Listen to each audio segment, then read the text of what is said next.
Setiap daerah punya kekuatan, dan bagi Tulungagung, kekuatan itu lahir dari tangan-tangan masyarakatnya yang tak hanya bekerja, tetapi juga berdaya.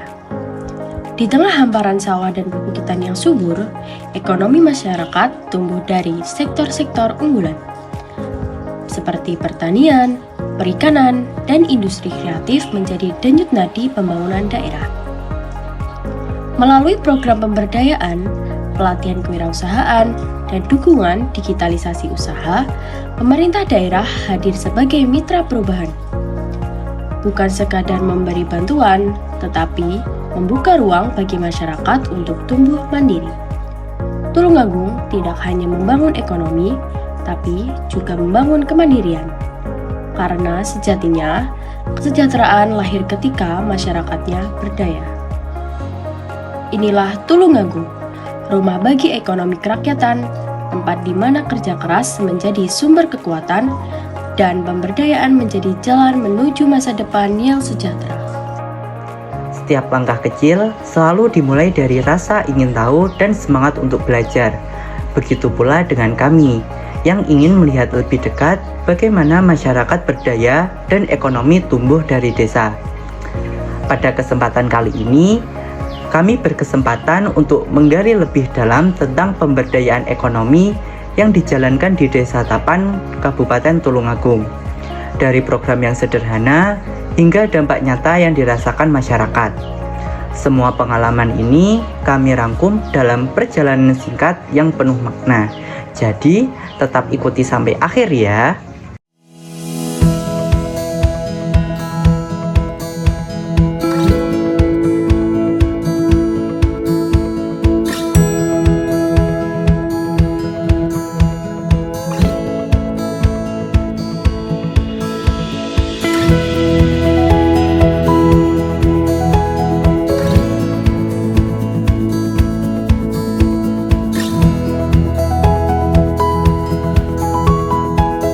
Desa Tapan merupakan salah satu desa di Kecamatan Kedungwaru, Tulungagung yang memiliki karakter masyarakat dengan aktivitas ekonomi yang cukup beragam.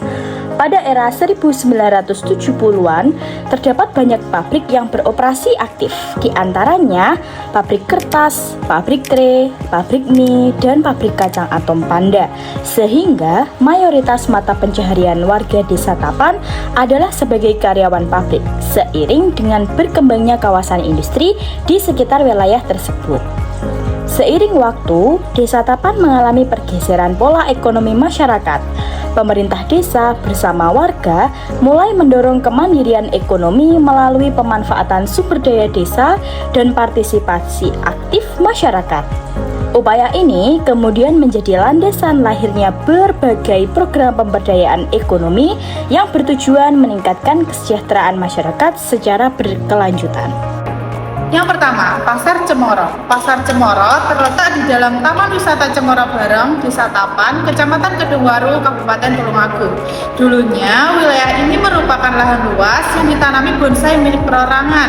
Lalu, terdapat suatu perjanjian yang kemudian area ini dibangun wisata Cemoro Bareng, yang di dalamnya terdapat Pasar Cemoro untuk meningkatkan kemandirian warga desa melalui program pemberdayaan. Pasar ini diresmikan pada tanggal 31 Agustus tahun 2025 bersamaan dengan perayaan Hari Kemerdekaan Indonesia yang ke-80 yang digelar secara besar-besaran mencakup seluruh lapisan masyarakat seperti pasar UMKM, pagelaran seni oleh lembaga pendidikan yang ada di Desa Tapan serta Sanggar Seni Kenyokatandang, yaitu salah satu sanggar seni di Desa Tapan yang berada langsung di bawah naungan desa.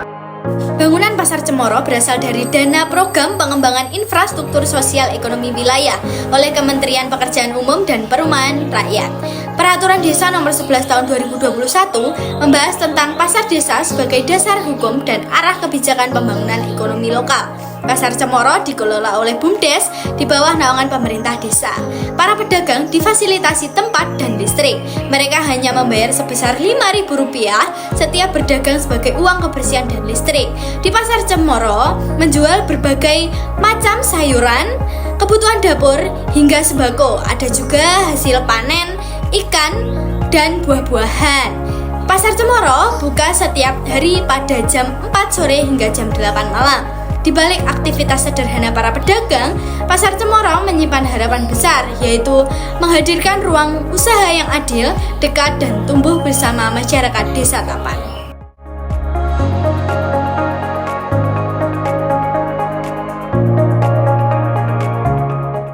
Targetnya pedagangnya bisa bertambah lebih banyak, karena untuk warga Desa Tapan itu kebanyakan kan jadi karyawan pabrik. Nah, targetnya orang-orang itu tidak jadi karyawan atau jadi buruh, bisa jadi bos, bisa jualan di sini. Itu untuk mengubah itu bisa banyak yang berjualan dengan seperti itu, karena ada banyak pilihan barang-barang sayur-sayur. Nanti banyak juga yang datang ke sini. Targetnya seperti itu, dengan di RT RW itu sudah disosialisasikan, tapi belum banyak yang bisa mau jualan. Dari perjanjian, tidak perjanjian namanya kan, tidak boleh sama yang pihak ketiga maksudnya yang menyewa tempat ini dulu kan disewa dari pihak ketiga, tidak boleh memotong pohon-pohon cemoro. Jadi ya kebetulan yang kosong di situ yang kita situ. Seperti dulu waktu ada lapak-lapak jualan RW kan mencar-mencar karena mencari tempat yang kosong, tempat cemoro yang kosong. Setelah hadirnya Pasar Cemoro sebagai ruang ekonomi baru bagi masyarakat, pemerintah Desa Tapan terus berupaya memperluas program pemberdayaan yang mampu meningkatkan kesejahteraan warga secara berkelanjutan. Salah satu inisiatif yang lahir dari semangat tersebut adalah Car Free Day atau CFD Desa Tapan, yang dirancang sebagai ruang ekonomi, sosial, dan budaya bagi masyarakat desa. Sebenarnya dari awal ini memang ada rencana di teman-teman bagaimana kita UMKM di Desa Tapan memberi ruang untuk mengembangkannya.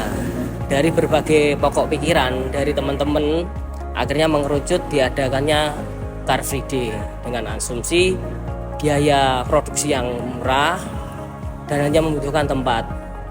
Nah, untuk Car Free Day sendiri awal mula kita hanya untuk UMKM Desa Tapan. Karena kalau UMKM Desa Tapan susah untuk berkembang karena terbatas. Akhirnya kita untuk umum yang diutamakan tetap UMKM Desa Tapan. Dari semula dari 86 pedagang, sekarang yang sudah 186 itu sudah penuh dan cadangan juga sudah banyak. Konsepnya gini, kenapa kita buat umum? Terus terang dari pedagang luar desa, mereka sudah terbiasa berdagang di Car Free Day di kota maupun ikut di acara-acara seperti pasar malam. Itu sebagai ajang promosi UMKM lokal dan tukar pokok pikiran pengalaman dengan pedagang yang sudah berpengalaman. CFD Desa Tapan mampu menarik sekitar 250 hingga 500 pengunjung setiap minggu dan menjadi daya tarik baru bagi masyarakat. Kegiatan ini mendorong perputaran ekonomi warga dengan modal kecil namun hasil yang menjanjikan. Bahkan mencapai sekitar 70 juta rupiah hanya dalam waktu 3 jam serta menjadi sarana promosi efektif bagi UMKM desa. Dari sisi pengelolaan, CFD dikelola melalui koperasi dengan iuran ringan sehingga pedagang tidak terbebani biaya besar. Selain menggerakkan ekonomi desa, CFD juga menjadi ruang interaksi dan berbagi pengalaman antara pedagang lokal dan luar desa. Target yang ingin dicapai 3-6 bulan. Jujur teman-teman itu target cuma 3 bulan. Kenapa kita 3 bulan? Karena di bulan kurang lebih Februari sudah awal masuk puasa. Car Free Day kan sudah tidak memungkinkan. Dan kita target 3 bulan, setiap minggu kita konsisten. Bagaimana pedagang nanti setiap minggu kita evaluasi. Setelah 3 bulan ketika mau menginjak acara puasa, kita memberi tawaran pedagang. bagaimana tetap diadakan atau tidak. Kalau tetap diadakan ya nanti kita kondisikan, entah itu setiap minggu sore jadi jualan takjil atau bagaimana, nanti menunggu kita kesepakatan dengan pedagang. Soalnya ya kita sayang sudah berjalan nanti tiba-tiba berhenti, memulai lagi susah. Nah, lebih seperti itu.